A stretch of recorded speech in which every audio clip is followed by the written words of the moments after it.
자, 내일부터 20대 국회 마지막 정기국회 대정부 질문 일정이 시작됩니다. 역시 조국 장관을 둘러싼 여야의 공방이 예상이 됩니다. 내일 첫날 정치 분야인데 조국 장관 출석하는 걸로 돼 있어요. 어떻게 그렇습니다. 분위기 예상하십니까? 정치 분야니까 국무총리, 조국 법무장관, 그다음에 김현철 통일부 장관, 진영 행정안전부 장관이 출석을 해서 대정부질을 하는데요. 아마 뭐 야당에서는 당연히 기승전 조국이겠죠. 그래서 조국 장관을 세워놓고 그리고 또다시 국무총리를 세워놓고 조국 사태에 대한 아마 송곳 같은 질문들 준비를 많이 할 것으로 보이고요. 여당 역시도 아마 또 조국 방탄을 해야 되기 때문에 조국 장관을 방탄하기 위한 또 다양한 또 질문들을 할 것으로 보입니다. 그래서 대정부 질의가 시작되는 내일부터 사실은 정기국회가 본격 가동되는 것이라고 보기 때문에 여기에서 대정부 질문뿐만 아니라 이후에 국정감사까지도 포함해서 조국 사태를 둘러싼 여야 간의 또 팽팽한 한치 양보도 없는 창과 방패의 싸움이 시작될 것이고 물론 그 와중에도 이제 조국 사태의 검찰의 수사 시계는 계속 돌아가고 있습니다. 그래서 수사의 방향이 어떻게 결론날지도 아마 그것과 맞물려 가면서 향후 한 1, 2주 정도에는 조국 사태의 어떤 일정한 정점을 향해서 치닫지 않을까 이런 예상이 좀 됩니다. 이게 대정부 질문이 시작일 뿐일 것 같기도 합니다. 그렇습니다. 이제 국정감사 나오고 지금 벌써 나오는 얘기가 국감 증인들 어떻게 채택하느냐 문제 숫자 놓고 또 다시 한번 청문회 때처럼 얘기들이 나오고 있습니다. 김 교수님은 이번 정기국회에서 흐름 같은 걸 조금 짚어주신다면. 네, 뭐 지금 국정감사나 또 대정부 질문의 경우에는 조국 정국이 될 것은 너무나 명약관하다 이렇게 그렇죠? 생각을 하고요. 특히 지금 현재 상황이 조국 후보자로서 기자회견을 할 때나 인사청문회를 할 때와 지금 밝혀진 사실들이 많이 있기 때문에 과연 이것이 얼마나 거짓말이었느냐 아니냐 이런 논란이 첫 번째는 있을 수가 있고요. 두 번째는 한편에 있어서는 야당은 왜 국무총리를 비롯해서 청와대가 수사 개입을 하느냐, 여당이 수사 개입을 하느냐 이런 공격들이 있을 것이고요. 아마 여당 입장에서는 왜 검찰이 피의 사실을 자꾸 유출하느냐 이런 부분에 있어서 서로 창과 방패가 되지 않을까 이런 생각을 합니다. 국정감사의 경우에도 지금 말씀하신 거와 마찬가지인데요. 특히 지자체가 연관된 부분들이 있죠. 와이파이 사업이라든지 또 가로등 사업이라든지 뭐 이런 것과 연관되어 있는 지자체들에서는 또 다시 조국 정국이 일어날 수밖에 없지 않느냐. 네, 그렇습니다. 또 뭐 금융위 같은 경우에도 마찬가지가 될 가능성이 크고요. 그럼에도 불구하고 사실상 대정부 질문과 국정감사가 끝나고 나면은 굉장히 법안 처리에 있어서 핫한 부분들이 생겨날 가능성이 있습니다. 정책 부분에 있어서 대표적으로 유치원 3법이 기다리고 있고요. 네, 이제 본회의 넘어갔습니다. 네, 그렇습니다. 본회의 넘어가서 11월 24일이 되면 사실상 투표가 가능한 시기가 도래하게 되고요. 선거법도 역시 넘어가게 됩니다.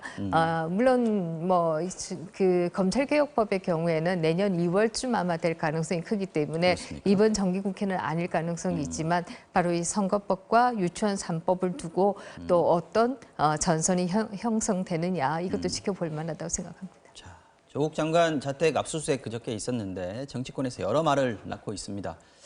야당은 공세 수위를 한층 높였고 여당은 검찰 수사가 도를 넘었다는 입장입니다. 대신 이제 전국을 조금 변화시키겠다라는 시도들은 하고 있는데 오늘 각 당에서 나온 아침 회의 발언 잠시 들어보고 이야기 이어가겠습니다.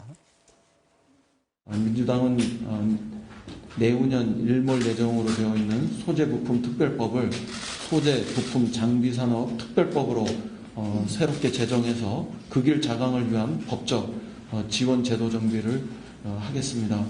어제 정책의총을 통해서 당 소속 의원님들의 총의를 모았고 당론으로 입법 발의를 할 예정이란 말씀도 전해드리겠습니다. 여당의 밀실 조국 구하기는 완전히 이성을 상실했습니다. 조국 게이트 진실 규명을 원천 봉쇄하기 위해 저를 비롯한 야당 인사의 주변인이라는 이유만으로 무더기로 증인으로 요구하는 한마디로 권한 남용을 하고 있습니다. 고등학생이 쓸 수 없는 박사급 논문이라 더욱 심각합니다. 제 아들 고등학생이 충분히 소화 가능한 범위의 연구로 고등학생 경진대회에 입상했을 뿐입니다. 자, 뭐 여기까지 듣고요. 어제 민주당 의총 얘기 마지막으로 좀 해보겠습니다. 전체적인 분위기는 물론 검찰의 수사가 좀 도가 지나치다. 또 피의사실 공표에 대해서 경찰에 검찰을 고발하겠다라는 어떤 그런 아이디어도 나왔다고 하는데 좀 주목해 볼 만한 것이 송영길 의원이라든지 뭐 금태섭 의원이라든지 우리가 이래서는 안 되는 거 아니냐 하는 어떤 비판의 목소리들도 좀 나왔단 말이죠. 지금 여당이 상당히 상황이 복잡한 것 같습니다. 네, 그렇습니다. 여당 내에서는 지금 의석 떨어지는 소리가 들린다라는 얘기가 나올 정도로 위기감을 겪고 있고요. 이 위기감에서 탈출하는 방법은 과연 무엇이냐? 계속 검찰과 싸우고 야당과 싸우는 것이냐? 아니면은 빨리 조국 문제를 해결하고 여기로서부터 떠나서 정책 이슈로 들어가는 것이냐? 이 부분에 대한 고민들이 있는 것이고요. 지금 말씀하신 송영길 의원이나 이런 분들의 경우에는 빨리 이 조국 문제를 마무리하고 정책 이슈로 들어가자라고 하는 입장이다 이렇게 볼 수 있고요. 여기에 반해서 아직까지도 이인영 의원이나 원내대표나 이해찬 대표의 경우에는 조국 지키기에 발을 담그고 있습니다만 오늘 지금 소개된 발표 의견 자료 화면을 보면 이인영 의원도 소재 부품 산업 얘기를 함으로써 상당히 정책적으로 지금 노선을 바꾸고 있다 이렇게 보입니다. 김 교수님 어떻게 보십니까? 저는 되게 이제 여당 국회의원들은 총선을 앞두고 기본적인 원칙이 있습니다.